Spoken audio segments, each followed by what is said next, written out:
राजकारणाची आणि बहुधा मोदी शहांना महाराष्ट्राचं भय वाटतंय। मुळात औरंगजेब हे जे विषय आहेत सगळे हे प्रचाराचे विषय असू शकतात का इतक्या वर्षानंतर? हेच माझं म्हणणं आहे की तुम्ही 10 वर्ष काय केलंत? तुम्हाला अजूनही म्हणजे आता तुम्हाला पराभवाचं भूत समोर दिसायला लागलं, तुम्ही राम राम राम राम राम राम करायला लागलात इतके दिवस। म्हणजे निवडणुकीमध्ये राम राम राम राम करायचं आणि निवडून आल्यानंतर लोक गेली का मरा मरा मरा मरा मरा करायचं।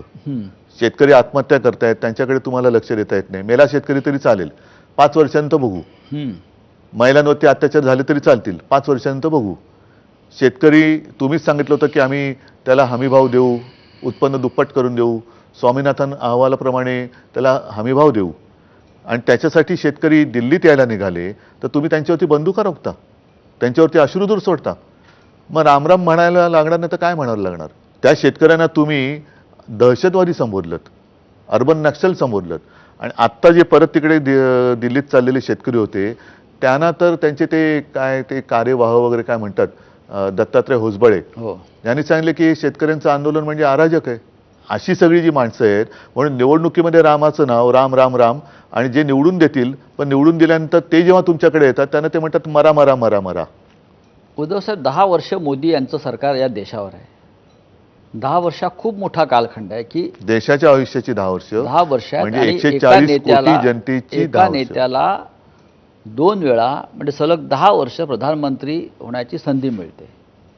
पण या 10 वर्षानंतर जेव्हा तिसऱ्या निवडणुकीला सामोरे जात आहेत त्या निवडणुकीत मोदींकडे किंवा त्यांच्या पक्षाकडे प्रचाराचे मुद्दे दिसत नाहीत। महागाई, बेरोजगारी, आरोग्य, शिक्षण, राष्ट्रीय सुरक्षा या मुद्द्यावर प्रधानमंत्री बोलतच नाहीयेत। भ्रष्टाचारांना संरक्षण ही मोदी गॅरंटी हा विषय त्यांच्याकडे आहे,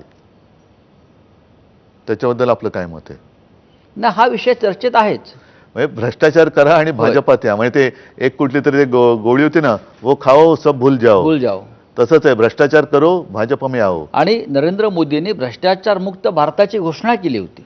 हा ते बरोबर आहे, कारण जेवढे भ्रष्टाचारी आहेत ते भाजपात घेत आहेत, म्हणजे भारत मुक्त होतं, इतर पक्ष मुक्त होत आहेत। म्हणून मी त्यांना व्हॅक्यूम क्लीनर म्हटलेलं आहे। जसं व्हॅक्यूम क्लीनर कुठेही तुमच्या कार्पेटवरती धूळ असेल, फटीमध्ये धूळ असेल, ती धूळ खेचून घेतं, तसे सगळे भ्रष्टाचारी खेचून घेतात भाजपात।